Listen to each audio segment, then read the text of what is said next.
Di Indonesia, ada satu pulau di mana evolusi berjalan sendiri dan menghasilkan hewan yang bahkan tidak masuk akal. Di sini, ada primata mungil dengan mata yang lebih besar dari otaknya. Ada babi liar yang giginya tumbuh menembus wajahnya sendiri. Dan ada burung yang sama sekali tidak mengerami telurnya. Dan yang lebih menarik, hampir semua hewan itu tidak hidup di tempat lain di bumi. Pulau itu adalah Sulawesi. Sulawesi berada tepat di tengah Indonesia dan menyandang gelar sebagai pulau terbesar ke-11 di dunia. Bentuknya pun unik, bercabang menyerupai huruf K. Ada 4 semenanjung panjang yang memisahkan hutan-hutannya, menciptakan isolasi alami bahkan di dalam pulau itu sendiri. Tapi justru, bentuk aneh itulah yang menjadi awal dari semuanya. Sulawesi adalah bagian dari wilayah yang disebut Wallacea, dinamai dari naturalis legendaris bernama Alfred Russel Wallace. Saat meneliti Nusantara pada abad ke-19, Wallace menemukan sesuatu yang membingungkan. Hewan-hewan di sini tidak sepenuhnya mirip Asia, tapi juga bukan Australia. Selama jutaan tahun, Sulawesi tidak pernah tersambung secara permanen dengan daratan Asia maupun Australia. Tidak ada jembatan darat yang memungkinkan hewan besar bermigrasi bebas. Artinya, siapapun yang berhasil sampai ke sini harus berevolusi sendirian. Dan salah satu hasil paling ekstrimnya muncul saat matahari terbenam. Makhluk itu hanya sepanjang sekitar 13 cm. Tetapi, jangan tertipu ukurannya. Ini adalah salah satu pemburu paling efisien di hutan Sulawesi, Tarsius. Wajahnya langsung mencuri perhatian kita. Matanya sangat besar hingga masing-masing bola matanya lebih berat daripada otaknya sendiri. Kebanyakan hewan malam seperti kucing atau burung hantu memiliki lapisan khusus bernama tapetum lucidum. Lapisan yang memantulkan cahaya, sehingga mata mereka bersinar saat terkena cahaya. Namun, Tarsius tidak punya itu. Sebagai gantinya, matanya diperbesar sebisa mungkin, agar mampu menangkap cahaya sebanyak-banyaknya. Hasilnya, penglihatannya di malam hari menjadi sangat tajam. Tapi, ada harga yang harus dibayar. Mata sebesar itu tidak bisa bergerak sama sekali.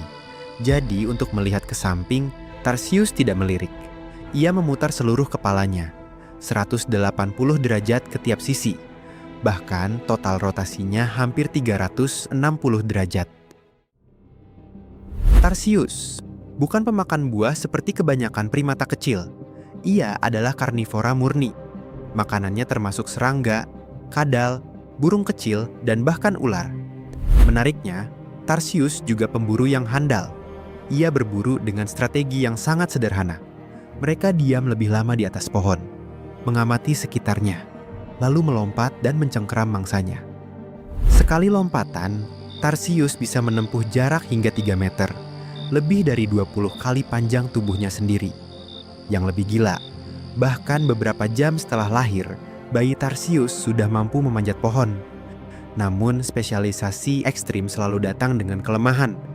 Tarsius sangat sensitif terhadap cahaya terang dan suara keras. Lingkungan yang berubah sedikit saja bisa memicu stres berat. Dan inilah sisi gelapnya. Ketika mengalami stres berat, Tarsius bisa panik parah. Mereka akan membenturkan kepalanya ke batang pohon, kandang, atau bahkan dinding. Seringkali, perilaku itu berakhir fatal. Karena itulah, banyak Tarsius yang tidak mampu bertahan di penangkaran. Tubuh mereka sangat cocok untuk hutan malam Sulawesi, tapi tidak cocok untuk dunia di luar sana. Namun, ada satu fakta lain yang membuat hewan ini terasa semakin unik. Tarsius biasanya hanya memilih satu pasangan sepanjang hidupnya. Pasangan itu akan berburu bersama, menjaga wilayah bersama, dan membesarkan anak bersama. Pada hewan kecil, kesetiaan seperti ini sangat jarang ditemukan. Dan Tarsius bahkan bukan yang paling aneh, karena di Sulawesi, evolusi tidak hanya menciptakan pemburu mini, tapi juga mengecilkan raksasa. Saat mendengar kata kerbau, kebanyakan orang membayangkan hewan seberat 1 ton, dengan tubuh besar dan tanduk yang panjang. Tapi di hutan Sulawesi, ada kerbau yang ukurannya hanya 1/5 dari itu. Namanya Anoa. Anoa adalah kerbau terkecil di dunia. Dari 5 spesies kerbau yang masih hidup saat ini, 2 diantaranya hanya ada di Sulawesi, Anoa dataran rendah dan Anoa dataran tinggi. Kerbau Afrika bisa mencapai berat 1 ton, dan kerbau air Asia bahkan lebih berat lagi. Sedangkan Anoa dataran tinggi, kadang beratnya bahkan tidak sampai 150 kg. Tanduknya pun tumbuh lurus ke belakang, bukan melengkung ke samping. Bukan untuk pamer dominasi, tetapi agar tidak tersangkut di vegetasi lebat. Tapi, tidak seperti kerbau pada umumnya, Anoa adalah hewan soliter. Ia sebenarnya pemalu, penyendiri, dan lebih suka menghindari manusia. Jika terkejut, pilihan pertamanya adalah kabur. Kadang ia bahkan menceburkan diri ke rawa untuk melarikan diri. Tetapi, ketika benar-benar terpojok, Anoa bisa berubah sangat berbahaya. Yang menarik, meski ukurannya mini, Anoa adalah mamalia darat terbesar di Sulawesi. Pulau ini tidak memiliki predator besar seperti harimau atau macan tutul. Anoa dewasa nyaris tidak punya musuh alami.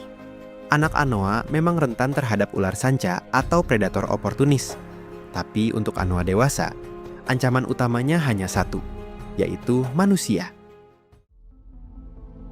Masalahnya, Anoa tidak pernah berevolusi menghadapi predator bersenjata. Selama jutaan tahun, tidak ada tekanan seleksi untuk menghadapi pemburu dengan senapan atau jerat. Adaptasi mereka sangat sempurna untuk Sulawesi purba, bukan untuk Sulawesi modern. Dan ada masalah lain yang jauh lebih serius. Perkembangbiakan Anoa sangat lambat. Baik Anoa dataran rendah maupun pegunungan, umumnya hanya melahirkan 1 ekor anak dalam 1 periode kehamilan. Usia matang reproduksinya juga relatif lama, sekitar 2 hingga 3 tahun. Bahkan ada yang menyebutkan Anoa jantan baru mencapai kematangan pada umur 4 tahun. Artinya, jika kehilangan 1 individu dewasa, tidak bisa diganti dengan cepat. Pada Anoa, kematian bisa berarti kemunduran populasi yang panjang. Inilah sisi gelap evolusi pulau. Keunikan menciptakan spesies luar biasa, tetapi keunikan yang sama juga membuat mereka rapuh. Sulawesi berhasil membentuk makhluk yang tidak ada duanya.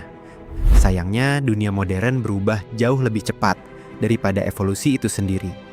Dan bagi hewan-hewan seperti Tarsius dan Anoa, itu adalah ancaman terbesar yang pernah mereka hadapi. Namun, tanpa disadari, Anoa juga membantu menjaga seluruh hutan Sulawesi tetap hidup. Setiap hari, Anoa memakan ratusan jenis tumbuhan.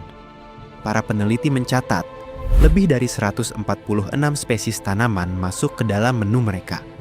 Dan saat berpindah dari satu area ke area lain, biji-biji itu ikut tersebar melalui kotorannya. Dengan kata lain, Anoa adalah tukang kebun hutan. Mereka membuka jalur di vegetasi rapat, menyebarkan benih, dan membantu regenerasi hutan secara alami.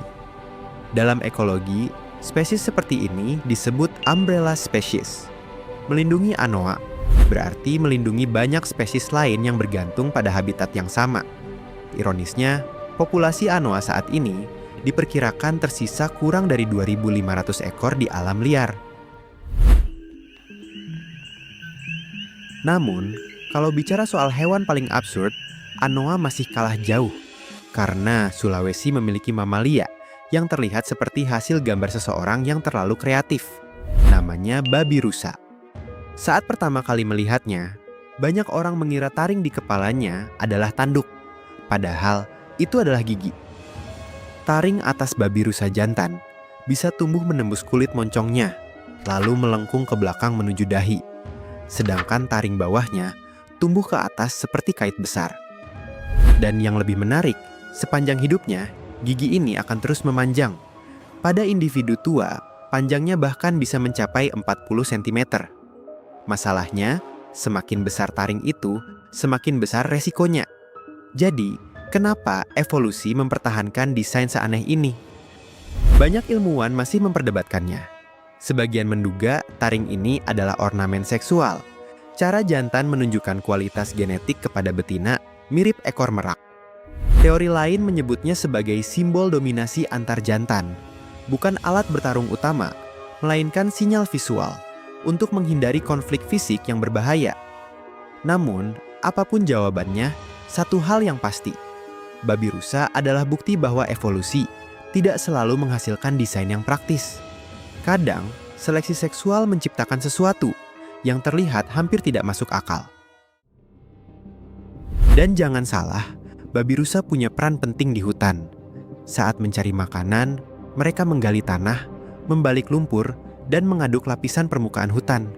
Proses ini disebut bioturbation, yang membuat nutrisi tercampur, tanah menjadi lebih subur, dan benih lebih mudah tumbuh. Mereka seperti alat pembajak alami. Namun, keunikan fisik ini tidak mampu melindungi mereka dari ancaman kepunahan. Dari 4 jenis yang pernah menginjakan kaki di tanah Sulawesi, 1 di antaranya babi rusa bola batu telah punah. Kini, saudara-saudaranya yang tersisa, seperti babi rusa togean, hidup dalam kelompok-kelompok kecil yang jumlahnya tak lebih dari beberapa ribu saja. Namun, Sulawesi masih menyimpan keanehan lain, karena ada burung yang menolak melakukan tugas paling dasar seekor burung, yaitu mengerami telur. Burung itu adalah maleo, salah satu satwa paling ikonik di Sulawesi, yang telurnya langsung membuat kita terkejut. Bayangkan saja, sebutir telur maleo memiliki berat 5 kali lipat dari telur ayam. Proporsinya sangat tidak lazim, hampir memenuhi sebagian besar rongga tubuh induknya, yang seukuran ayam hutan. Namun, energi raksasa yang dikemas dalam satu cangkang ini memiliki tujuan khusus. Maleo tidak mengerami telurnya. Ia menitipkan nyawa anaknya pada hangatnya pasir pantai atau panas bumi. Cadangan makanan yang melimpah di dalam telur jumbo tersebut memungkinkan bayi maleo tumbuh sempurna di dalam tanah. Yang lebih mengesankan, mereka mampu mendeteksi lokasi dengan suhu yang tepat. Kepala mereka sangat sensitif terhadap perubahan temperatur tanah. Bahkan, maleo kerap menggali lubang palsu demi mengecoh predator yang mengintai. Begitu menetas, anak maleo harus menggali keluar dari kedalaman 1 meter sendirian. Perjuangan itu bisa memakan waktu berjam-jam, bahkan berhari-hari. Namun, setelah berhasil mencapai permukaan, mereka langsung bisa berlari, mencari makan, bahkan terbang pada hari yang sama. Menariknya, seperti tarsius, maleo juga dikenal setia pada satu pasangan. Di dunia hewan, itu bukan hal yang umum, tetapi Sulawesi memang jarang mengikuti aturan biasa. Sayangnya, kehidupan maleo sangat keras. Banyak telur yang dimangsa predator, atau diambil manusia sebelum sempat menetas.